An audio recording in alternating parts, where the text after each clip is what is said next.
Hoop 7 proudly brings to you Basketball Hustle. Ellis fumbled the ball. 2 on the shot clock. Goes up a prayer. Yes! As he was falling to the ground, it's a 3. He shot it literally from the hip. Definitely a highlight.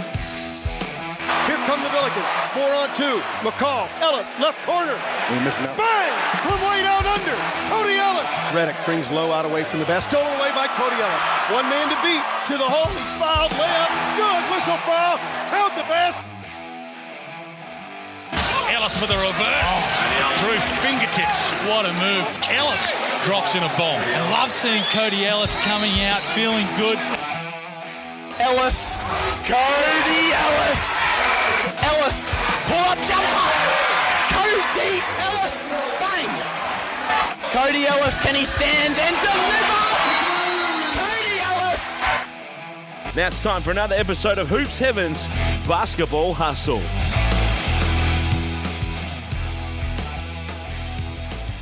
Hello and welcome to Hoop 7's Basketball Hustle for another weekend. Cody, we're getting to the business end now of the NBL season. The play-in tournament is done. We're down to the final 4 teams.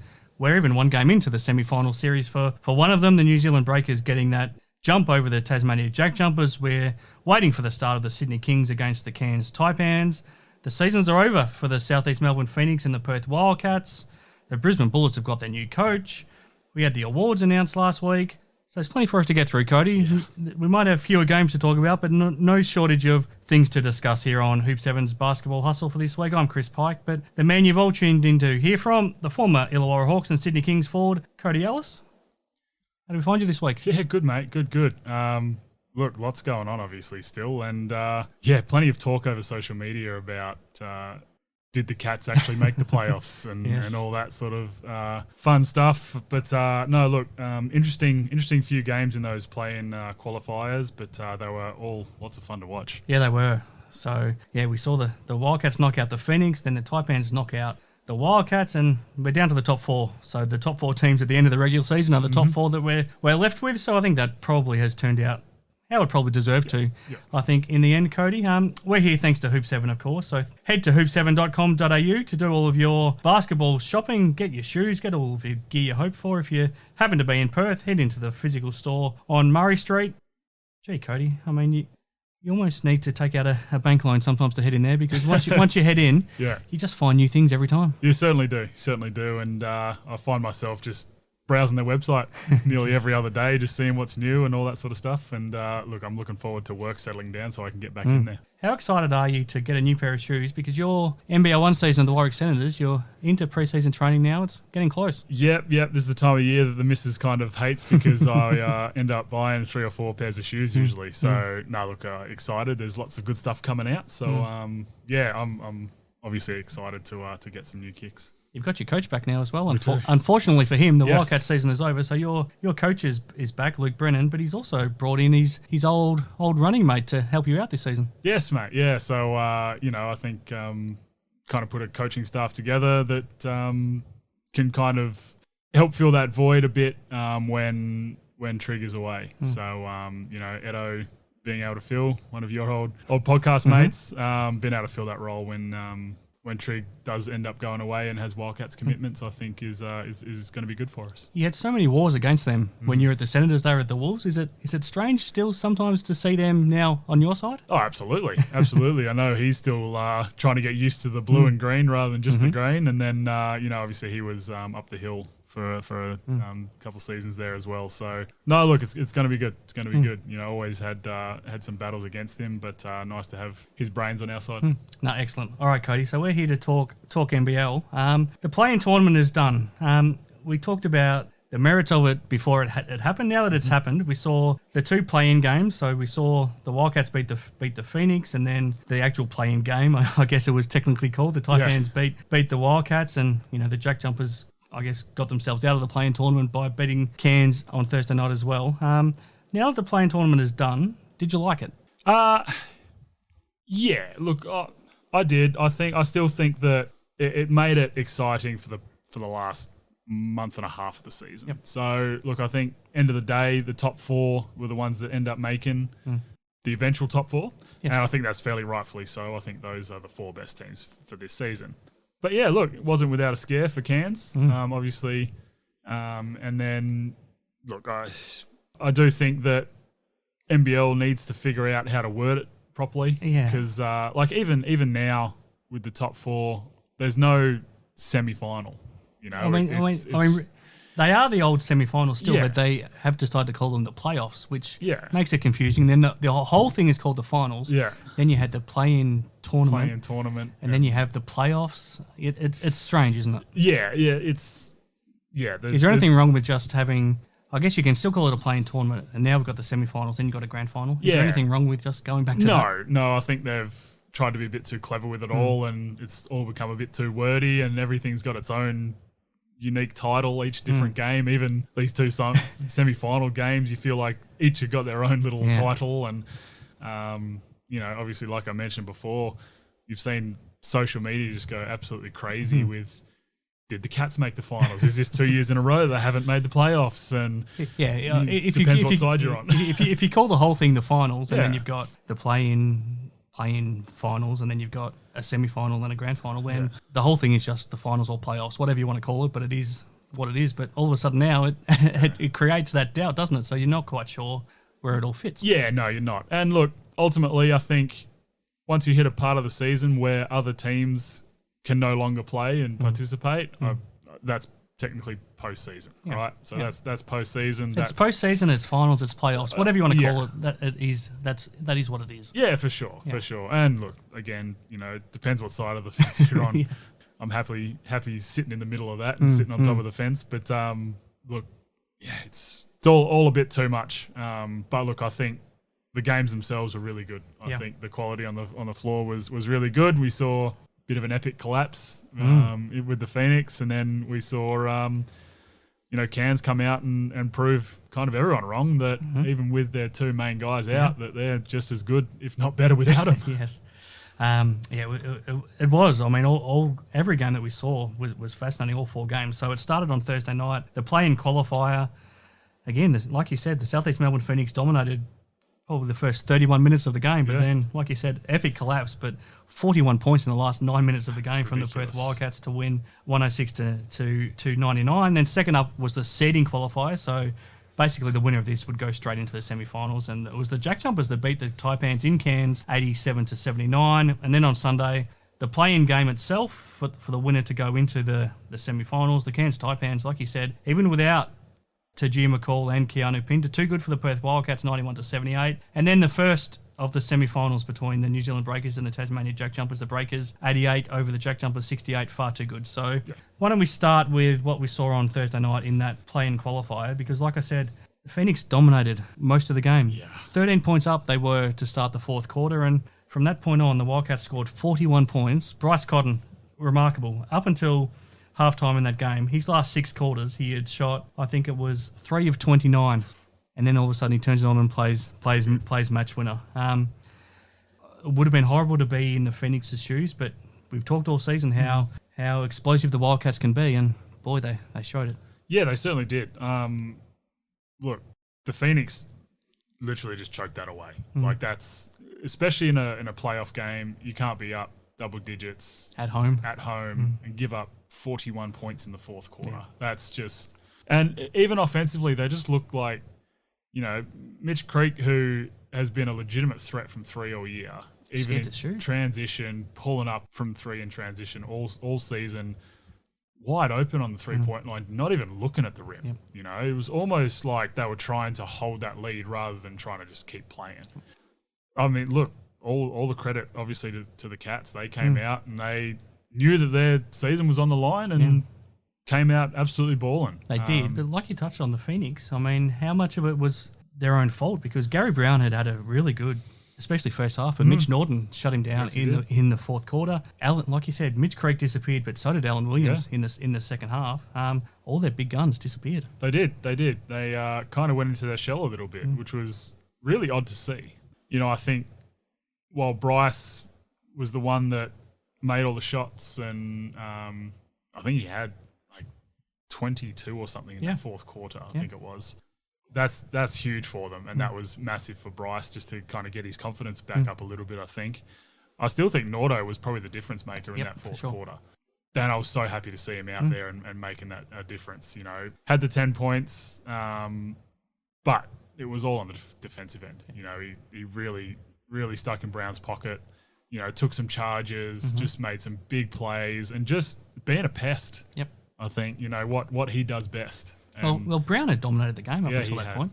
Yeah, he really had. And, yeah, I mean, that's what the Cats had been missing on the defensive end is that someone in there that's willing to dive on a loose ball, that's willing to put his body on the line. And make life difficult for their opponent. Yeah, exactly. So, you know, big call having the two Webster boys on the bench late in the game, and big shout out to those two, though. They were up and active on the bench, waving towels, screaming, all that sort of stuff. It was really cool to see, and I think that's huge for them going forward into next year. And they do seem to have really bought into the time. culture, and that wasn't always the case at the Breakers, but they seem to actually really enjoy being with this Perth team. They do, and that was always the worry when they signed with the Cats. Well, especially when Corey signed early. I think the big thing and the big question mark over him was, is he Is he good for your culture? Does he fit in the culture right? And I think he has. I think he's bought in really nicely. I think big thing with him and Bryce out there is only one basketball. That's the only issue, you know. And I think we saw with Corey off, that's when Bryce started to go to work a bit, just because he had the ball a bit more. Yeah. I still think that they can play together for sure, and we've seen that throughout, especially this past probably month and a half. Yeah. But it'll be interesting to see how Ty goes with a preseason under his belt, and it's always tough coming into a season.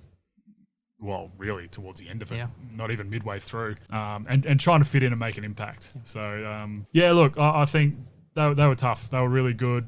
Brady Manick was automatic. You know, he had some shots where Creaky was right up, had a really good hand, and he's just too tall with too high a release. And even in the first half, the only reason they were close was because of Brady. Yeah. Well, that's it. And he would have had about 18 in that first half, I reckon, or 20. I think it was 19, Yeah, and just make timely shots, you know, shots where it looked like Phoenix were about to just run away with it completely.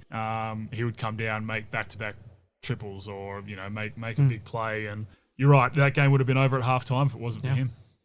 Yeah, so that was the end of the Phoenix's season. We'll get your thoughts on their season and what their prospects are moving forward a bit later, and we'll do the same with the Wildcats, but they've got one more game we'll talk about. But the Cairns Taipans, they really struggled on Thursday night against the JackJumpers. It felt to me like a game that was... We talked last week. This game would come down to who could control the tempo, and it was played completely to the JackJumpers' tempo. The Taipans couldn't get out and run at all. The JackJumpers did a tremendous defensive performance, and then were just I guess, efficient enough offensively to get the job done with you know, Doyle 25 points, Isaac White stepping up. We wondered who would step up without Josh Magette. It was Isaac White ultimately more than anybody. Rashad Kelly was good. Jack McVeigh was good. The JackJumpers just controlled that game, and you know, they fully deserved to go straight into that series against the Breakers. Oh, they did. And, you know, Tassie tries to grind it down and slow the game down a bit, especially defensively. And to hold Cairns to 79 points, I think is really impressive effort. You know, Cairns want to be able to score in the 90s or the high 80s and 90s. And Tassie just didn't let them do it. They just did a really good job, just knuckled down on defense. You know, made life hard for most of those guys. You know, McCall still got his numbers, but it was everyone else that kind of struggled a bit and didn't really find their rhythm. But no, look, Doyle was unbelievable. He was he certainly came out and proved why he was in that All-Star 5 team, and just a couple big shots, that late three with Hogue guarding him and over a really good contested hand and just stuck the dagger in, and that was it. Isaac White, goodness me. That was a coming out game if ever I've seen one, and he was just all energy, and that's what we've seen from him. Yeah. I think he can be that little spark plug for them. I think, especially with Magette not playing, there needs to be those guys that step up, and you know, he's still not even a fully rostered player. He's still just a replacement player. Yeah, exactly. So look, I think he'll certainly earn a contract, whether it's with Tassie or somewhere else. But I think he's certainly earned a contract, if not just this game, but over the whole season. Yeah. Okay, so that's set up Sunday, and it started back in Cairns for the play-in game, so an elimination game between the Taipans and the Wildcats. And for mine, it was set up for the Wildcats to advance. I mean, they were coming off the momentum of what they did in that fourth quarter on Thursday night. Bryce Cotton had his confidence back up. They had 2 big wins in Cairns already this season, and they were playing a Taipans team that looked pretty tired, looked pretty wounded. They'd lost to Jim McCall as well with his sore shoulder that he suffered in that game on Thursday. He didn't play for the game on Sunday. Everything was pointing towards, I thought, a Wildcats victory, but credit to the coach of the year, Adam Ford, and credit to probably other guys stepping up. DJ Hogan, Bull Kowal dominated this game, and I think it was all because of just the extra opportunity without Pinder and McCall there. Taipans were pretty much in control from the start. They really were. Just from the first tip, you're right, they just kind of controlled the tempo again, and that's really, when you're playing a team like Cairns and Tasmania, for instance, the team that controls the tempo is probably going to get up. And look, the Cats only scoring 78 points. That's not a recipe for them to win. We've seen that. They need to be scoring in the 90s or hundreds for them to get wins, because they struggle to guard. And that's been their downfall all year, and that and rebounding. So, look, I think Hogue was absolutely unbelievable. He was just a very classy game from him, and just kind of put the team a bit on his back and said, all right, let's do this. Bull Quoll, an aggressive Bull Quoll is really cool to watch. I think we're slowly seeing him just get more comfortable with himself offensively. He was always that defensive juggernaut for them and their kind of spark plug on that end, but when he comes out and is aggressive, it changes the dynamic of that team, because now teams have to guard him as well. I thought Wardenberg was really good. I think he switched on to Bryce a few times and just guarded him perfectly. Gapped him enough where he could get a really good hand if Bryce pulled up. Bryce tried to attack him, just slid his feet well, made it tough for him. And look, they did a really good job on Bryce for most of the game. They did. He kind of got loose a couple times, but they didn't let that avalanche, which usually happens when Bryce gets going a little bit. I thought the best thing they did with Bryce was they turned him into a playmaker. So they wanted to get the ball out of his hands, and if he did score, they wanted to make him drive. So they took away his three-point shooting. I mean, John really after the game said that, look, if we're talking about a guy having 19 points, 10 assists, and he's had a bad game, then that shows how special he is, and he's right. But what the Taipans did was, credit to Adam Ford. They made, if the Wildcats were going to win, they were going to lose because somebody else stepped up, not Bryce Cotton, and nobody else stepped up. So Corey Webster struggled, 14 points on 5 of 14. Luke Travers, we talked last week, that game he played against Sydney, and then, he was pretty good against the Phoenix, but he was really quiet, 5 points on 2 of 7. Even Brady Manick only shot 5 of 14 in this game. I guess they dared somebody else to beat us, not Bryson. Nobody else did. No, they didn't. No one else was able to step up. Corey missed a ton of shots that he'd usually knock down. Brady did the same. There was a few threes there that he would usually hit, and he certainly did against Phoenix, that didn't fall for him.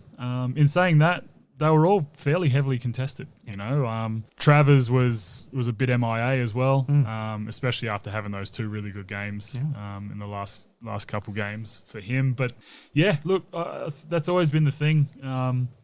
Going at Bryce on the other end, I think, attacking him, we saw Shannon Scott go at him a few times and kind of just get to the rim, because Bryce doesn't want to foul. He doesn't want to sit on the bench in foul trouble. He wants he needs to be out there for them. And then look, they were just physical with him. I think really hit it on the head. If you're talking about 19 and 10 being an average game, then that is ridiculous. But look, all credit to Cairns. They just controlled the tempo the full game, made big shots late. Just anytime Perth would make a bit of a run, they'd stop it within a couple possessions and not let it avalanche and get out of control. And look, I think fairly deserved to go through the semis.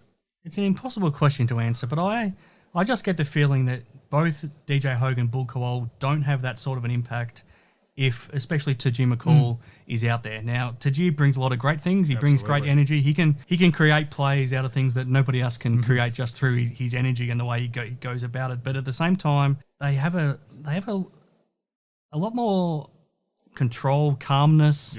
stability when he's not there. And Shannon Scott's running the point. They can defer to Bull, and he can be aggressive and look for his offensive game. And there's times when DJ Hogue doesn't see the ball, but I would. If I was the Taipans, I would never want to have an offensive possession where he doesn't at least touch the ball and have the chance. But I just don't know if Hogue and Kuol can be the match winners they were if Taji's out there. So it's a fascinating, I guess, dilemma for Adam Ford moving forward, assuming that McCall's back for Wednesday's game 1. Yeah, it's going to be interesting to see if he is back. You know, they were saying he's probably out for a week and a bit. So, I mean, he was in a sling on the side. Yeah. It's never a great sign, to be honest with you. But, look, it's a tough one because he does. He gives so much to that team, especially on the defensive end. He's long, he's athletic, he reads the game really well. He gambles a lot, but most of the time it comes off. And then offensively, he's hard to guard because he's just all over the place. You know, sometimes I don't think he knows what he's doing. He's just kind of reading what's happening. And with his spin moves and his length and his slow steps and his little shot fakes, he's a really tough guard. But with him out of the lineup, Cairns do play more discipline, and we heard 40 say that. They do. They move the ball more, they get through their sets, and it ends up in Hogue's hands. And that's what you want. You know, he's an NBA player. Hogue is an NBA player, and he's proved that all year. I think you're right. Bull Kuol probably doesn't get those same opportunities either. He probably isn't as aggressive offensively with Taj out there. And all of a sudden he's the third option as the ball handler. Yeah, well, yeah, exactly. So, and even to an extent, Wardenberg, I think his role probably doesn't change a whole lot. It certainly does with Keanu out. But, look, you had some of those guys, even Lat Mayan, who came out and was really impactful in this game. He hit some big threes. Some shots that I thought, as soon as he let it ride, I went, oh, what is he doing? And then cash. I was like, okay, well, there you go. And that's all credit to 40 and just pumping confidence through these guys. So, look, I really enjoy watching Cairns play. So, I think it's going to be interesting to see how they go if Taj is back. Yeah, it will. Okay, so second up on Sunday was the first game between the New Zealand Breakers and the Tasmania JackJumpers.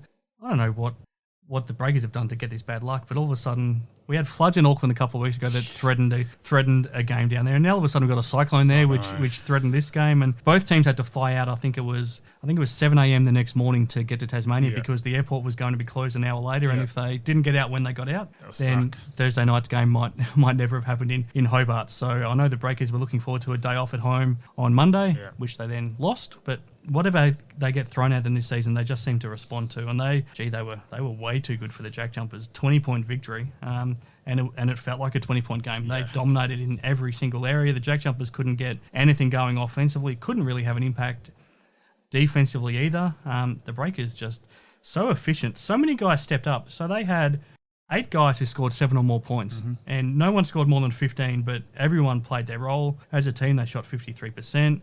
And then defensively, they held their opponents to 68%, 33% shooting. Probably as dominant a playoff game as you can get. Oh, absolutely. And you saw it from the very start of the game, just their intensity on defense. 12-2, I think it was. Started out 12-2 within the first, I think it was about 2 minutes, if that. Yeah. Saw a quick timeout from Tassie. And just their intensity. It was just on another level. And, that's playoff basketball. That's what you need to do. You really saw how much Tassie missed Magette in this one. Yes. Just purely because their ball handlers struggled a bit.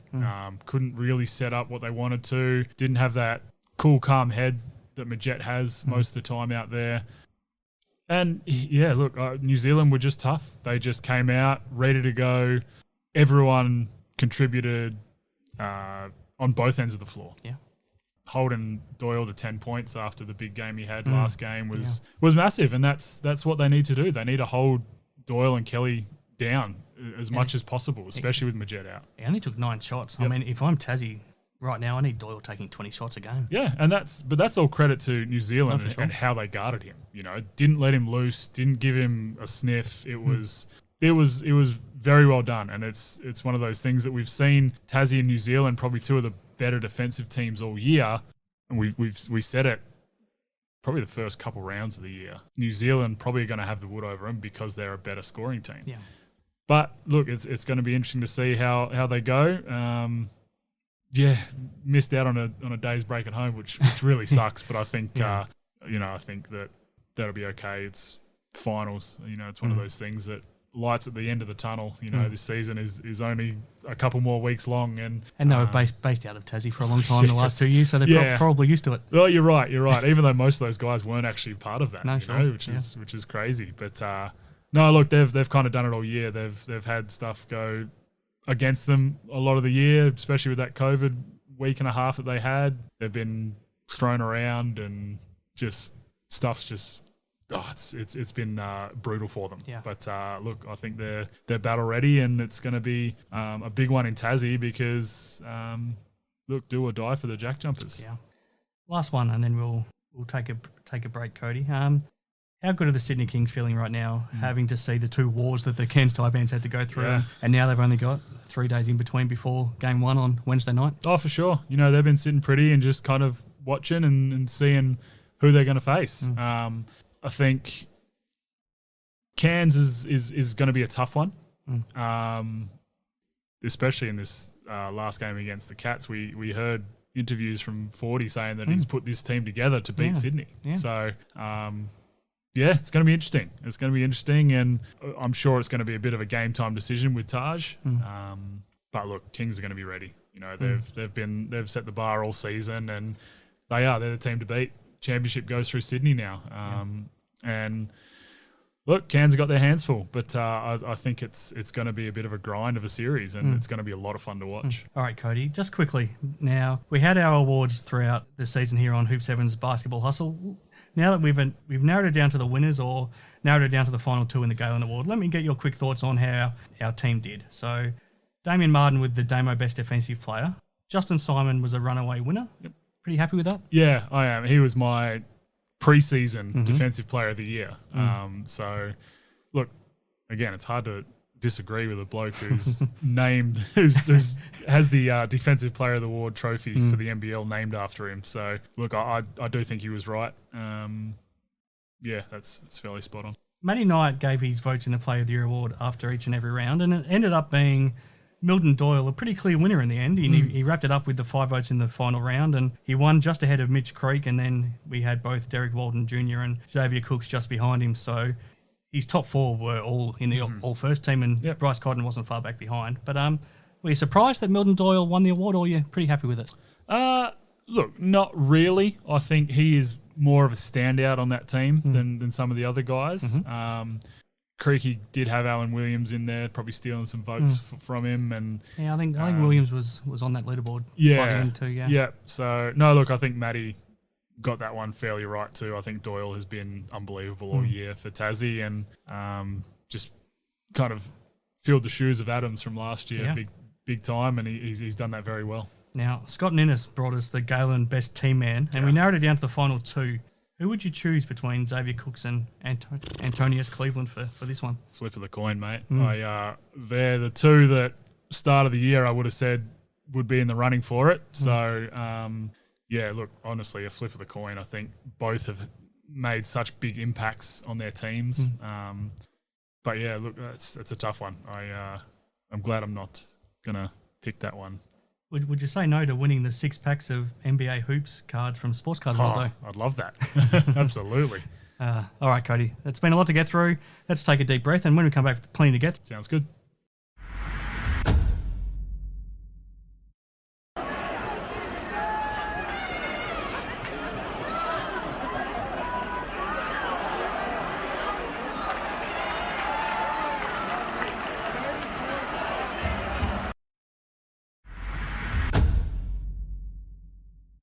Okay, back on Hoop 7's Basketball Hustle. I'm with Cody once again, and a bit to get through now, Cody. I want to wrap up sort of the seasons of the Wildcats and the Phoenix, get your thoughts on the Brisbane Bullets new coach. We haven't even touched on that yet, but we'll get to that shortly, and then get your thoughts on I still want to call them the semi-finals, technically the Playoffs Series.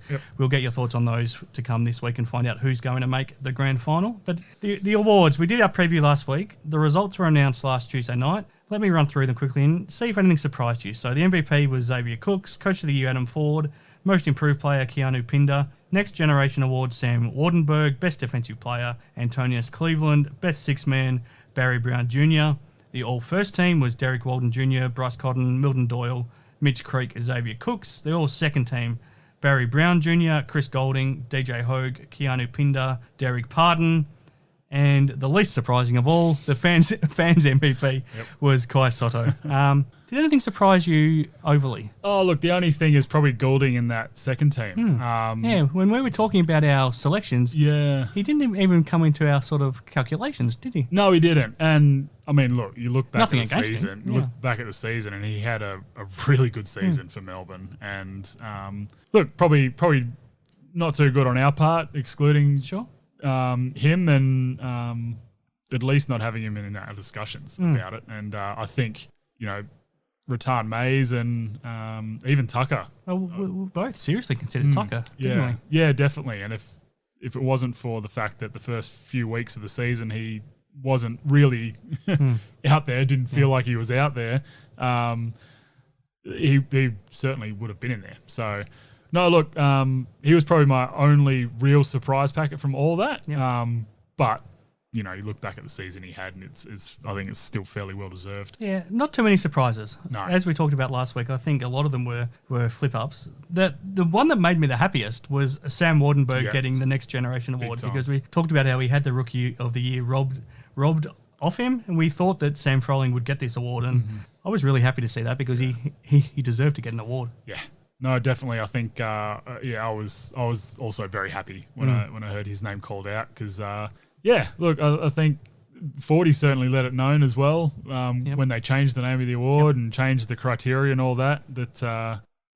And realistically, I think everyone kind of thought that Froling would run away with that a bit. I wonder if that's why the coaches and captains voted this way, because they felt like it was unfair to take the award off him. Yeah, possibly. And look, it's one of those things that when they got their voting slips and got told, look, you need to vote. I think it was only probably a week or so after it was changed. So they probably still had Rookie of the Year in mind anyway. But no, look, I think he was very deserving of that, and he's been a massive part of why Cairns are where they are. Yep.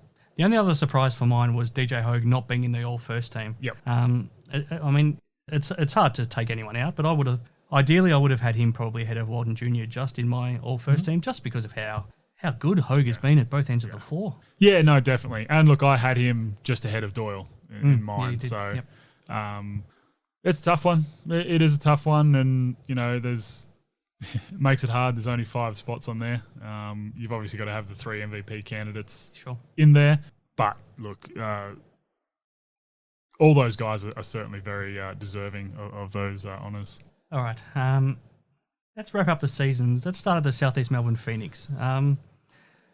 How would you sum up their season? It felt like it never quite got going. They never quite reached their potential. They probably weren't at full strength enough, but they did have everyone available for Thursday night's elimination game. How would you sum up their season? Yeah, hit and miss a bit. I think you're right. They never really got going. They never really got too much momentum behind them. Once again, just a season plagued by injuries for them. It seems to be what's happened to them since they came into the league, unfortunately. They've just struggled to stay fully healthy.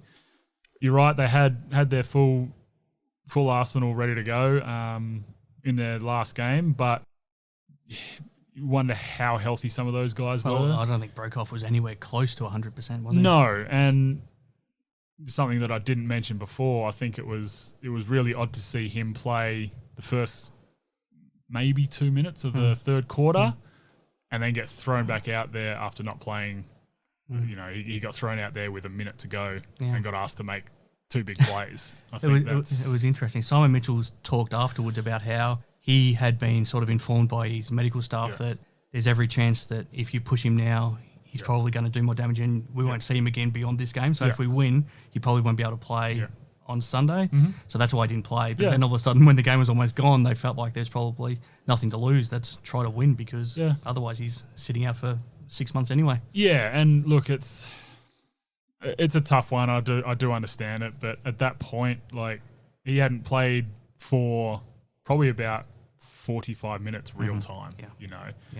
that's a long time, especially with a bad groin, to come out, have to come off ball screens. And you need to shoot with your power in your legs. Exactly. Yeah. So it was really odd because we saw Ruben Tarangi come out and be the only one that looked like he could score in that fourth quarter. He came out and hit, I think it was 3 or 4 threes in that fourth quarter. Yeah. Trey Kell hit a couple shots. You know, we spoke about how some of those guys kind of went into their shell a bit, but they did already have options out there. You know, Rubes kind of got going and then sat on the bench a bit. So, look, it's a tough one, and, you know, certainly don't envy being Simon Mitchell in that situation. And, I mean, you've got a world-class shooter in Rowdy sitting on your bench. You know, you want to use him. Yeah. But, no, look, I think overall their season, you know, a frustrating one for them, I'm sure, because you're right, they probably didn't live up to their potential. And, you know, injuries played a big hand in that.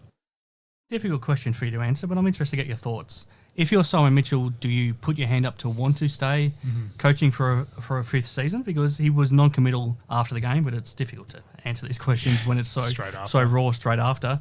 And secondly, if you're the Phoenix, do you want Simon Mitchell to be the man that you lock in? Yeah, it's a tough one. It is a really tough one, and I think he would want to go around again, I'm sure. Bit of unfinished business, and you know, we've seen him be really dominant in this league when they're fully healthy. The trick is to try and keep everyone healthy. You know, it's a lot easier said than done, and I've said it before, but luck plays such a big part in basketball, especially at the professional level, and they've just had zero luck, really. You know, and especially losing a guy like Joe Chi. Yes, you know. Could have been such a difference maker. He could have been. He could have been, and we've seen it before. We saw it last year when he was in. He was really a difference maker for them. There's even a game earlier this season, I think it was against Tasmania, where he had about 6 dunks and they just had no answer for him. Oh, that's it. He was massive. Massive, plays the game well, understands it, and I think they use him well when he's out there. So, you know, look, tough one for him. I would say he'll stick his hand up for the job again, but it's going to be interesting to see what the management do from the Phoenix, because look, a few seasons now in a row where they haven't lived up to their expectations. They're in that Melbourne market that is like success or it's a fail. You know, like you win or it's a failed season. And the thing is, I don't know how many other guys around there or around that they could get. It's a tough one. I'm sure they'll be looking, but I'm not sure how committal they'll be to someone else at this point. Probably take a while for them to make a decision, I reckon. When your superstar Mitch Creek endorses the coach so much and talks about how much he loves their coach, how big of an impact does that have? Like when the Phoenix are making that decision, how big of a say does somebody like Creek have? I think it has to make an impact. I think for someone like him who MVP caliber season, and you know, he backed Simon Mitchell 100%. Yeah. So they clearly got such a close bond. Yeah, they do. Yeah, they do. And it's something that they're still a new team into this league. They're still trying to get a bit of momentum, and I think that it's tough to compare because of the culture that Scott Roth has had in Tassie in these last 2 seasons that they've just been in the league. Obviously a completely different market. But I do think that the Phoenix have got a good little culture going. And, you know, they've obviously got that southeast corridor of Melbourne backed behind them. And, look, I think they will end up going with him again. But you're right. Look, I think having an endorsement from your main guy is huge. And I assume even Alan Williams, like he wouldn't have re-signed if he didn't think that Simon Mitchell would be the coach moving forward as well. For sure.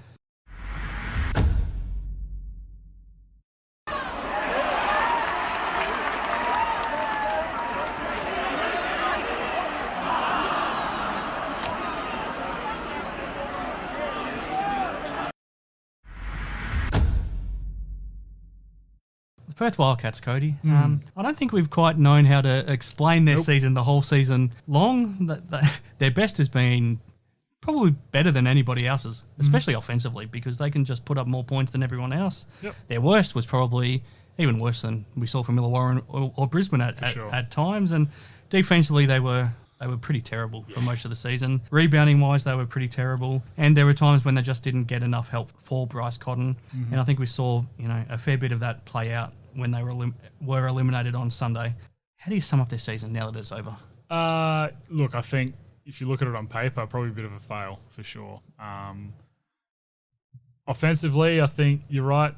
Once they figured out how to play together and with each other properly, they were clicking on all cylinders. They were tough to stop.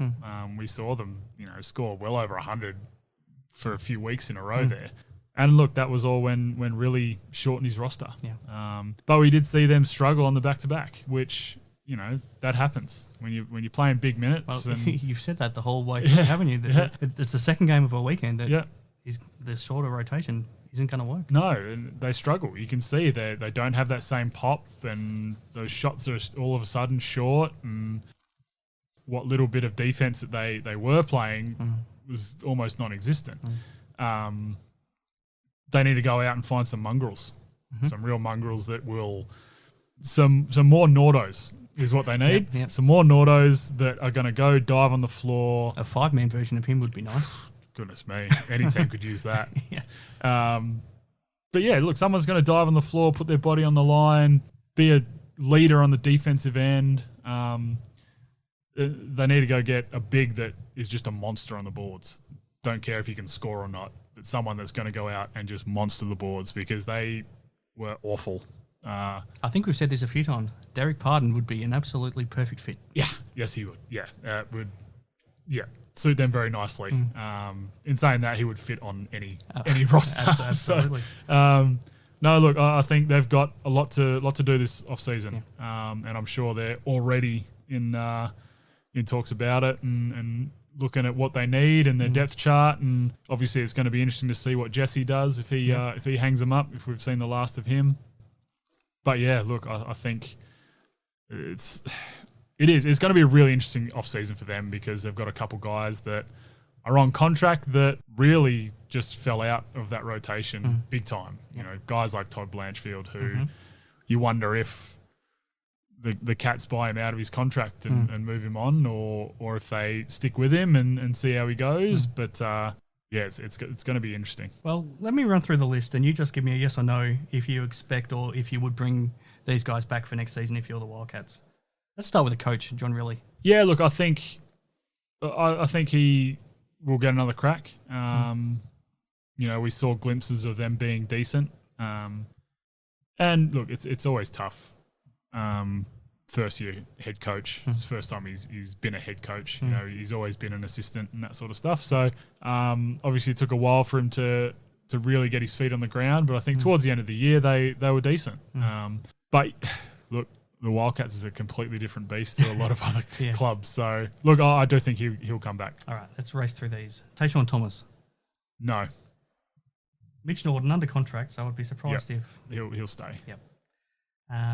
Corey Webster, again, under contract. Yep, he'll stay for sure. Bryce Cotton. Yeah, yep.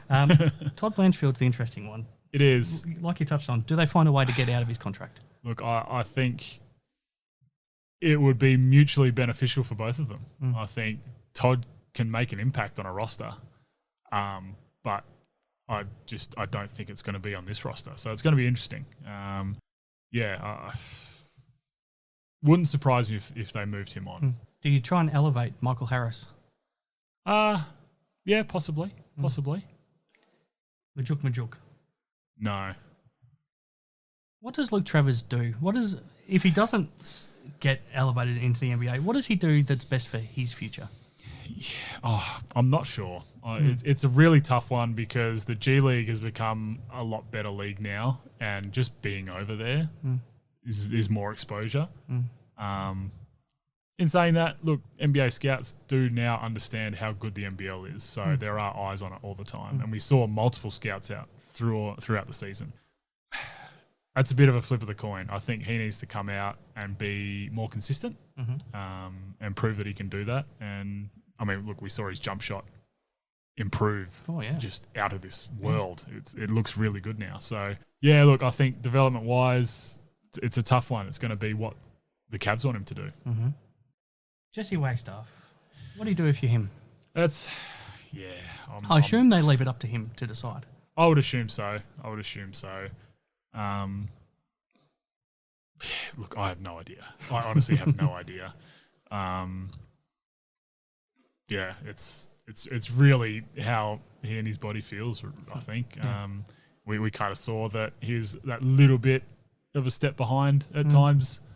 But started off the season absolutely money from behind the arc, and then just kind of dwindled a bit towards the end of the year. I still stand by what we talked about last week. If he ends up retiring, just throw everything at getting Daniel Johnson to come back home. I think that would be a perfect fit. Yep. Brady Manick. I don't think he'll be back. Ty Webster. So they signed him to a deal for next season. Yep. Do they stick with it? I think so. Pre-season under his belt, getting used to the team, used to the culture, I think will be really good for him if he can buy in. Okay, so that's the two teams eliminated, Cody. Brisbane Bullets have a new coach, Justin Schueller, Melbourne United assistant coach. He's done some good things at Seawell and NBL1 level in Victoria as well. I think he's coach of the Supercats most recently, or he still could be. So he's been appointed the new coach of the Brisbane Bullets. What was your reaction when you first heard? Very interesting.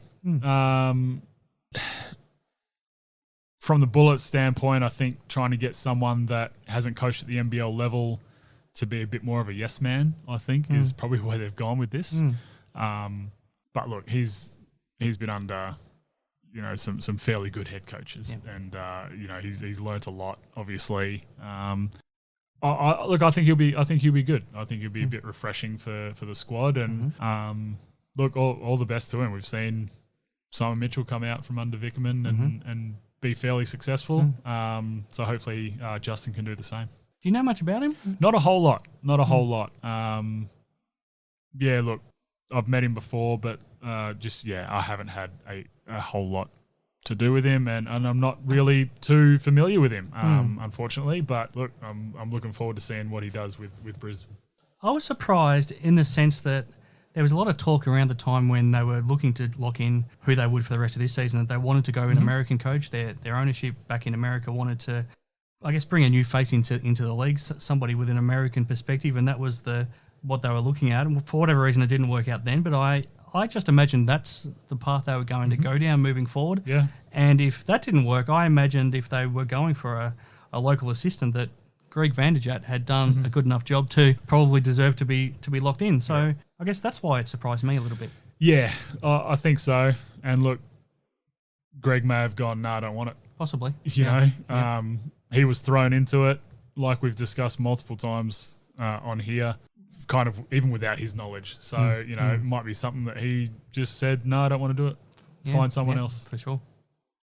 The thing, I've heard Justin talk since, and he's talked about how excited he is because pretty much all the reasons that we were so buoyant about the Bullets coming into this season is still, I think it's still all in place for next season. So they've still got Aaron Baines and Nathan Sobey locked in. And if you've got a local as your star guard and a local as your star big man, it just gives you so much flexibility where you can bring in 3 imports to work around them. You don't need an import shooting guard. You don't need an import centre.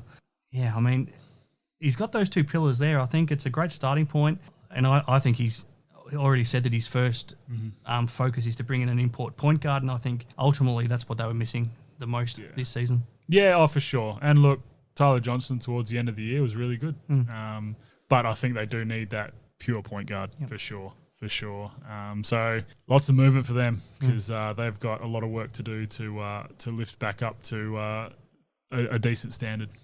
I do want to get your thoughts on Tyler Johnson. So I just don't think it's a fit for him at the Bullets because he's too similar to Nathan Sobey. They virtually play the exact same role as that combo guard who love the ball in their hands, love to create off the dribble, love to be aggressive, love to shoot. So to me, they're too similar. But I think what we saw from Tyler Johnson is that he's too good of a player for other NBL clubs not to want to really throw everything at him.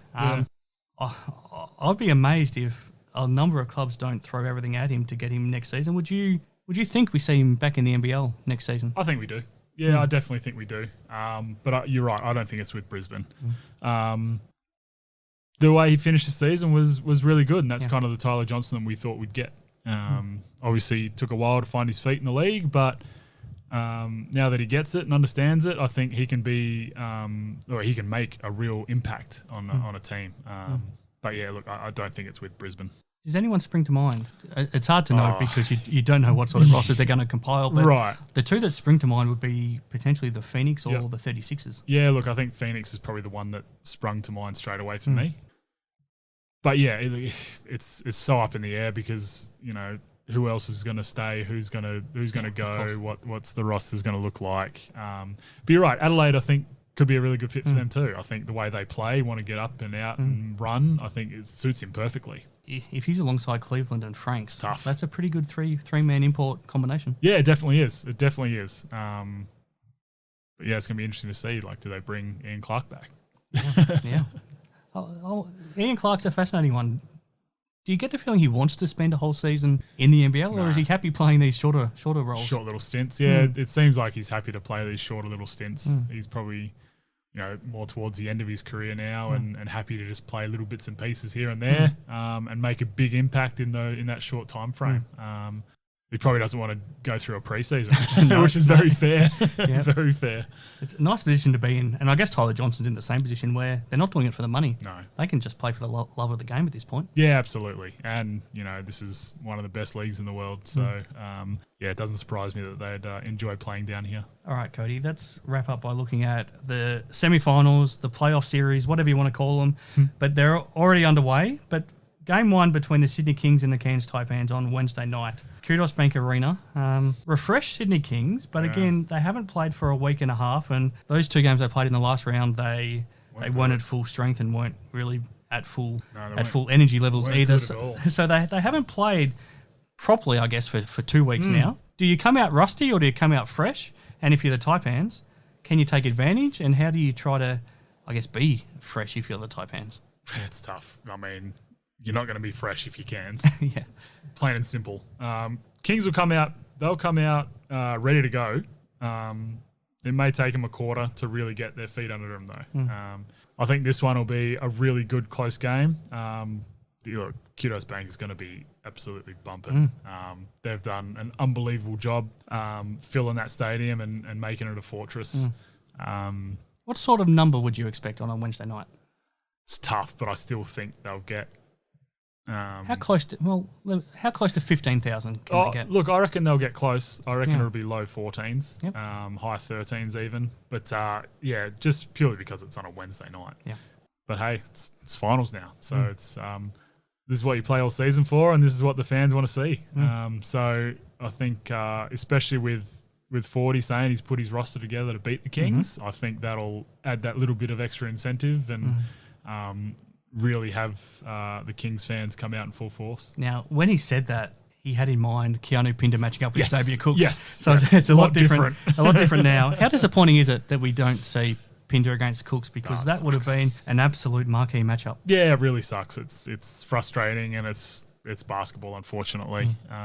So yeah, look, but I think Cairns have done a really good job of covering for whoever's been out throughout the whole season. I think they've done a good job covering for Keanu while he's been out, and a good job covering for Taj when he's been out. So look, it's going to be really interesting to see who goes to Zave, and I suppose it's Lat Mayan. Well, that's a whole one career start into his NBL life. Yeah, here's the MVP. Go guard him. So yeah, look, it's going to be interesting, but I think it might be DJ Hogue. Possibly. That seems like probably a natural matchup. Yeah, I think so. Probably a bit more physical. Just that bit smarter on defense, I think, is probably the big thing. So, yeah, look, intriguing matchup. It's going to be a lot of fun to watch this one. And, look, if you're going to get me to pick these games, I have no idea, man. I have honestly no idea. Look, I do think the Kings get this one at home.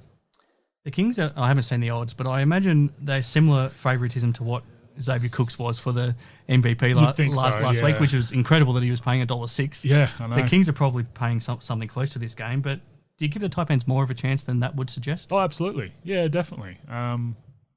Cairns have been really good all year, and people seem to think they're not as good as they actually are, especially with these two out. You know, people kind of just underrate them and, you know, they're without Keanu, they're without Taj, we're good. That's and I think fine. they play with that chip on their shoulder too, thinking that nobody thinks they're any good. Yeah, absolutely. And that's 40 pumping them up big time. Yep. There's a reason he's coach of the year. So, look, I do give him an absolute red-hot chance at this one. And this series as well, you know, it's certainly not a pushover for the Kings by any stretch of the imagination. Game 2 of the other series, Thursday night, My State Bank Arena. Yep. Can the JackJumpers turn it around against the Breakers? It's hard to see. It really is hard to see without Magette out there being that floor general. And look, we've been probably a bit harsh on Magette this year because his numbers haven't been the same. But you're really seeing how impactful he is when he's not out there now. Yeah. I think Milton Doyle has been the biggest beneficiary of him because he creates for him. Yeah, for sure. So, look, it's tough and, you know, some of those young guys have got to step up. And then, you know, not even just the young guys, you got guys like Weeksy who needs to step up too. They need their captain to play. Does Clint Steindl have to just push through and play? It's tough. It's a tough one. And, you know, he's not had his best year by any stretch either. Yeah, look, it's hard to see Tassie beating New Zealand. And it's hard to see them just scoring more than 70 points, to be honest, isn't it? It really is. And look, if New Zealand come out with that same intensity they did the other night, then I think they'll run away with it. All right, so game 2 between the Taipans and the Kings will be in Cairns on Friday night, and then if either series or both series go to game 3, they'll be on Sunday. It sounds like you expect the Breakers to take care of business against the JackJumpers in 2? Yep. I think that's I think that's going to happen. Do the Taipans and the Kings go to 3 games, or Yep, what do you think happens in that to series? Sydney. Yep, that's going back to Sydney. I think Cairns get that one at home, and it's going back to Sydney for game 3. All right, so we'll see how that plays out. And we'll see how your predictions pan out, Cody. It would be interesting if we kept tracking them through the season to see what sort of a winning percentage you'd be going at. So wouldn't be a very good percentage, I don't think. But we'll see. We'll come back next week and talk about that. We'll know who's in the grand final. We'll have a week to recover over the FIBA break as well, with a couple of games for the Boomers, and then we'll get ready for the grand final series. But if you had to put your neck on the line, would you say it's the Kings and the Breakers? I think so. Yeah, look, I really think so, and that's purely because Cairns just don't have their full roster. Yeah. But yeah, look, I think probably the two of the best teams throughout the whole season. So yeah, I think it will eventually be Kings Breakers. But that'd be a hell of a series, wouldn't it? Yeah, it will. I'm hoping that one goes to 5. That would be fantastic.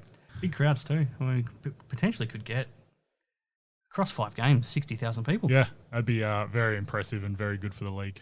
All right, Cody, it's been a big show. We wondered how we would go, filling up an hour, but we had no problem at all. More, so plenty to talk about once again. Thank you for joining me. It's an exciting time of the year. When we come back, we'll know who's playing for the NBL Championship. We're down to the Final 4 right now. It's been a lot to break down. I'm Chris Pike. I'll wrap it up there and leave you with the final say, Cody. Finals basketball. It's what we enjoy. It's going to be a heck of a series between Sydney and Cairns. And look, I hope I'm wrong and JackJumpers get one over the Breakers and it sends it to 3. But looking forward to all these games.